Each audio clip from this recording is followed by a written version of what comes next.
Hey guys, it is Jason, and today I'm going to be talking about not D&D.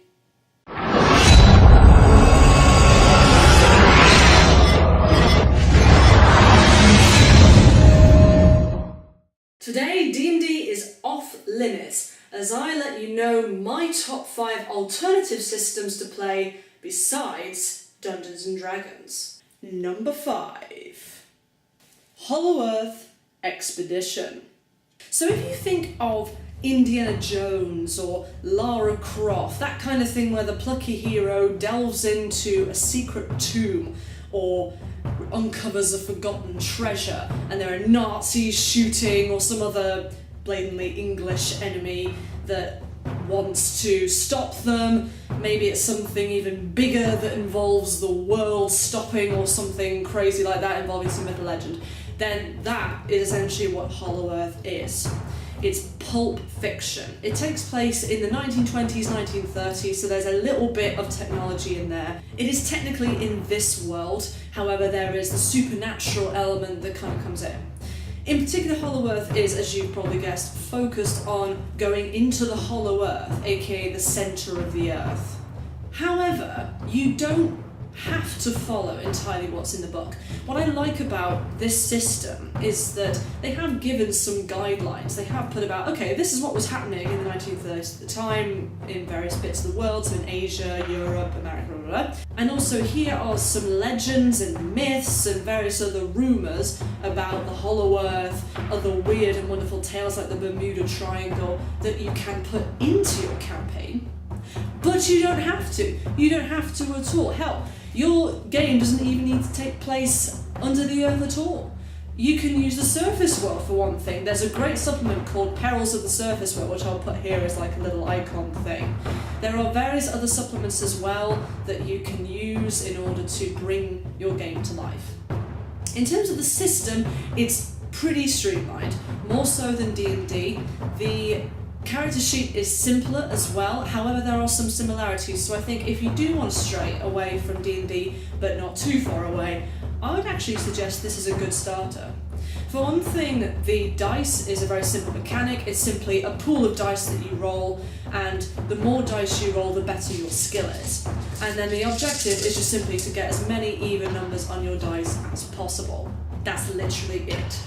In terms of role-playing elements, it's also very good, and again, there are parallels to D&D. In D&D you have these 4 segments in the top of the character sheet that have various points about you that you may have rolled up or you may have thought about yourself, and if you role-play those out, you get 1 point of inspiration.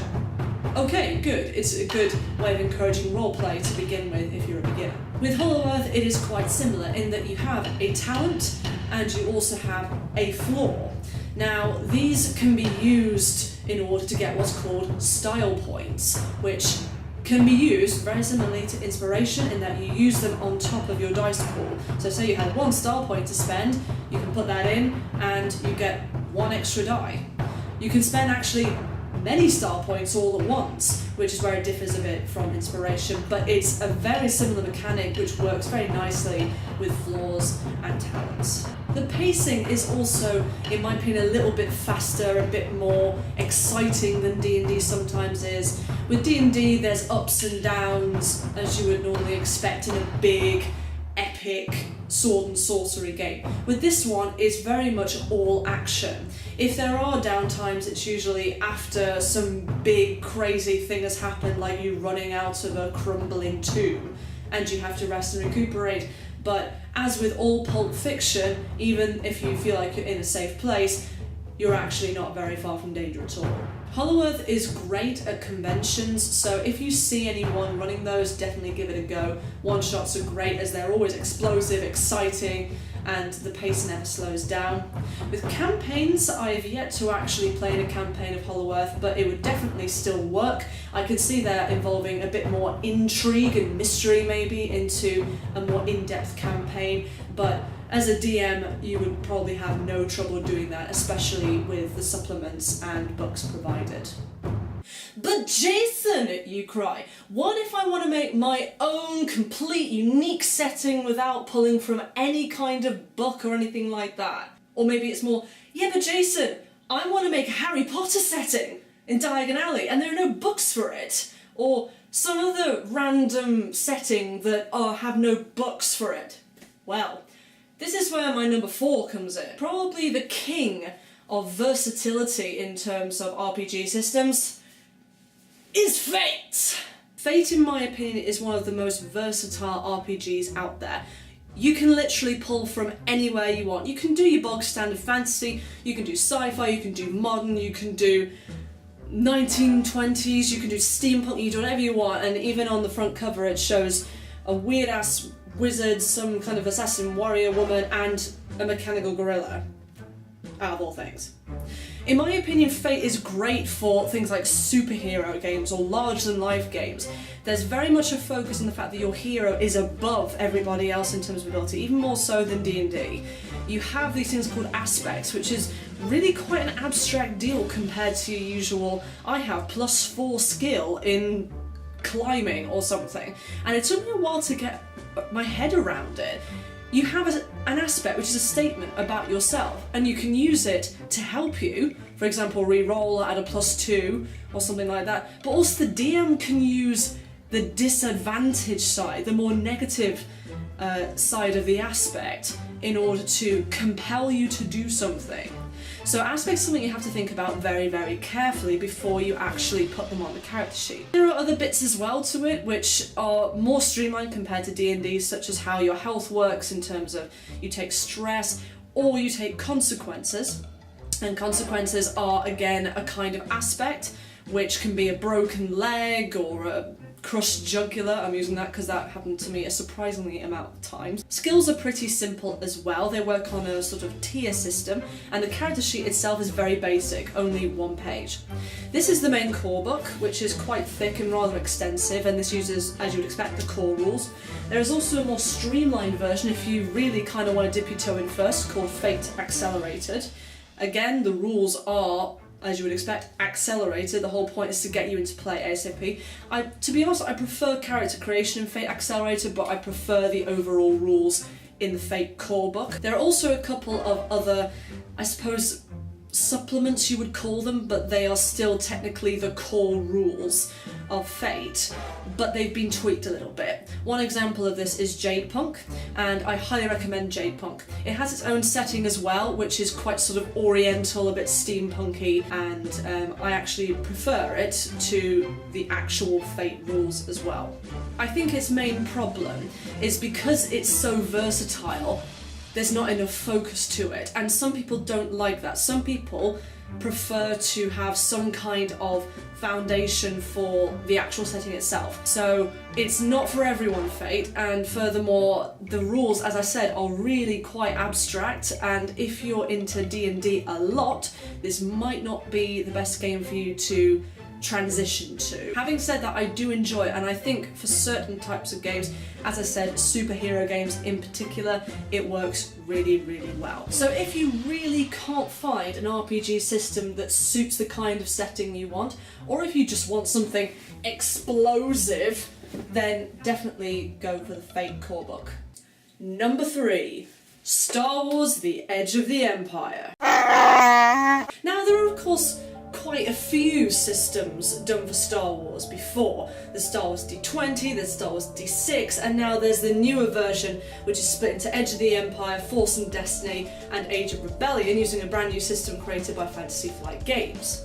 So what is the benefit to playing this one? Well, for me, I much prefer anyway playing Edge of the Empire over the other 2 types of games. The reason being that it kind of puts you on the fringe. It gets away from the whole focus on the Jedi or the Rebels, which is very much a thing that the movies do anyway. This allows you to explore a lot more of the galaxy that you may not have really known much about before, and even though of course the system is entirely focused on the setting, and as far as I can tell you can't really use it at any other point in time or setting or anything like that outside of the Star Wars galaxy, I just think it's the most extensive Star Wars system I've ever seen. Now, don't get me wrong, it is a bit number crunchy and the dice are a bit weird and they're also really expensive, but you don't need loads of them. You can always borrow some from a DM, for example, and once you've picked them up and you've done it a few times, it's pretty good. Edge of the Empire in particular is great for campaigns. I would suggest for one-shots, maybe Force and Destiny or Age of Rebellion is a little bit better. It's a bit, to me anyway, it seems a bit less in-depth, a bit simpler, a bit more black and white heroes versus villains. With Edge of the Empire, you can be an anti-hero, you can even be an assassin. And I'm talking a proper cold-hearted assassin, like an assassin droid type thing. And of course, kind of like Hollowworth Expedition, there are plenty of supplements as well to go with Edge of the Empire, as well as the other two types of settings. And of course, check out Wikipedia. And yes, I said Wikipedia, not Wikipedia, because there is a literal Wikipedia for Star Wars, with so much stuff, canon, non-canon, that you can look at for your inspiration. There is so much to go by already that you can pull anything from literally anywhere to help you create this wonderful setting for your game. The big downside, of course, is it's Star Wars. Not everybody likes Star Wars, however, it is extremely popular in the sci-fi world. It's one of those, as well in my opinion, that is kind of the entry point to science fiction. It's space opera, there's still a sort of good versus evil setting in it, but again with Edge of the Empire that's kind of greyed over a little bit. But compared to other types of science fiction, for example, this may be good to start off with should you have never done any sci-fi before. Number 2. Corporation! Yeah, I know, I love Corporation. I've made this very, very clear in a lot of videos, and I'm sure lots of you were already waiting for me to say Corporation. In fact, I bet one or two of you may have thought, he hasn't put it as his number 1. Oh my god! Well, we'll get onto that in a minute. However, Corporation is absolutely great. This is a great one to play if you are not so bothered about science fiction in terms of space opera and gallivanting around galaxies, but you are interested in biotechnology, cyber technology, machinery taking over man, government suppressing the common man, really gritty, dark storytelling. Now, Corporation does have, technically, its own setting. It is set 500 years in the future. It is mostly on Earth. There are a couple of little bits that you can explore off of Earth, but it does have a lot of its own logistics, shall we say, and they work together very, very well. Long story short, you're an agent, you're above the law, you're like a cybernetic James Bond who has no DNA or fingerprints or can regrow a limb in about 5 days. You are nearly indestructible, and you are used by the 5 monolithic corporations that now rule the world in order to basically stop shitty people from bad things happening, in order to make the world even worse than it already is. In terms of the actual system of Corporation, it is quite a number crunching game, kind of like Star Wars. The difference though is that the dice are much more conventional. If you've got your own dice set for D&D, bring it along to Corporation because you're going to be using exactly the same dice. The only difference is things are done in a slightly different way in terms of how skills are rolled, how the weapons are used, etc, etc, and there are actually more rules in terms of weaponry, armour, how you fight, which I actually quite like compared to the D&D rules where it's pretty much AC for everything, and even back in the day, attacks of opportunity. Oof. And while the dark, gritty, overbearing nature of the corporations is forever present in this game, it is absolutely riddled with action. Think about your favourite spy action type Die Hard Mission Impossible type movie, except possibly even sillier. Oh yeah, there's really stupid, silly, comical aspects to this game. It's brilliant. And hey, if you don't want to do the number crunching thing, that's fine. Me and my fiance, we even did this in the car with no pens, no paper, no dice. We even managed to work out a dice system using number plates, for God's sake. And Corporation still worked. Maybe that's just us being GMs and working with what we got, but hey, with Corporation, it worked. Because there's so much meat in terms of the setting and the storylines, and there's plenty of mission options in the books as well that you can look at if you're really, really stuck for ideas. So, if, long story short, you want something like Shadowrun, but with actual decent character creation and a better system in my opinion, go for Corporation. So what, pray tell, is my number one alternative tabletop role-playing game to use besides D&D? Just bear in mind, this is my own opinion, this is not anybody else's opinion, this is literally mine only, and some people might disagree, hey, even my fiance may disagree with me, but it doesn't matter, this is my opinion. Again, for those of you who know me well, you may have already guessed this one, but for those of you who don't, my number one alternative RPG to Dungeons & Dragons is Call of Cthulhu. But why, Jason? Why? All you do is you go on a wild goose chase for something that most people think doesn't actually exist, and then you either die or you go insane by the end. What is the point of that? And I know, okay? I know not everybody likes or is interested at all in Call of Cthulhu. Fair enough. However, I personally love this system. Similarly to Hollow Earth Expedition, there are guidelines in this book as to how you play or how you run the system, but you don't need to use them by any means. In fact, you're pretty much encouraged to make up your own stuff. I love making up my own stuff with Cthulhu. Yes, there are bits of setting you can use, such as all the Innsmouth, Arkham, Massachusetts stuff that H.P. Lovecraft focused on in his books. Equivalently, there are so many time periods, I suppose is the best way to describe it, to choose from.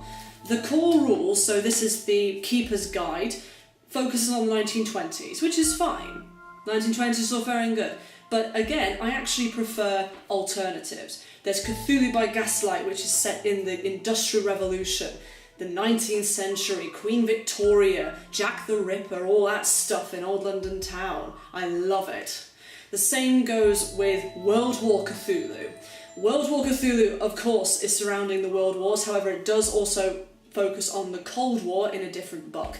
I love the idea. It's not for everyone, again, and it does kind of go into quite horrific detail at times, but the horrors of war, I absolutely love mashing that up with the creepiness and the otherworldliness of Cthulhu. There's plenty of other ones as well if you're not into either. There's Trail of Cthulhu, there's Delta Green, there's Roman Cthulhu even, Cthulhu Invictus if you want to go all the way back to the Roman period and do it then. Also with the monsters, they are way overpowered. Even one of the smaller monsters I've used, called Atlak Naka, its strength is 150, its move is 15, and in fact even just looking at the damn thing makes you lose up to 10 sanity points. If you're really into your D&D, it's as if you're just fighting a load of Tarrasques. I mean, how unfair is that? However, going back to this argument that I've heard before, that people do say the reason why they don't like Cthulhu are, you always go insane or you die or whatever.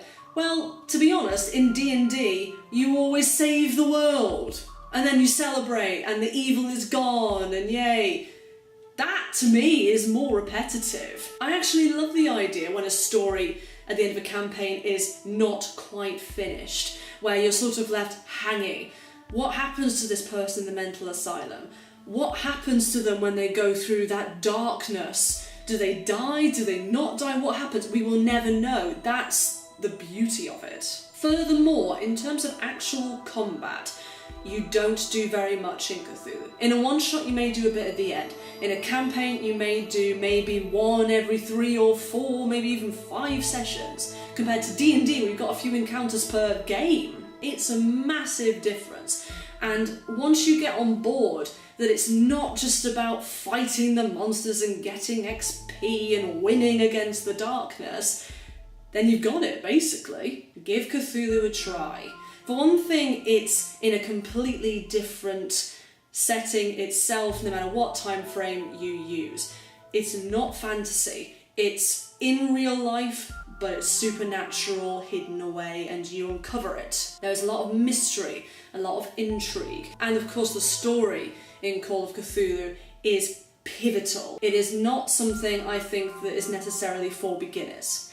D&D, in conclusion, is great for those who have never played a role-playing game before. Of course it is. It's the behemoth of RPGs. Everybody knows what it is if you ask about a role-playing game and say, oh yeah, D&D, I know it.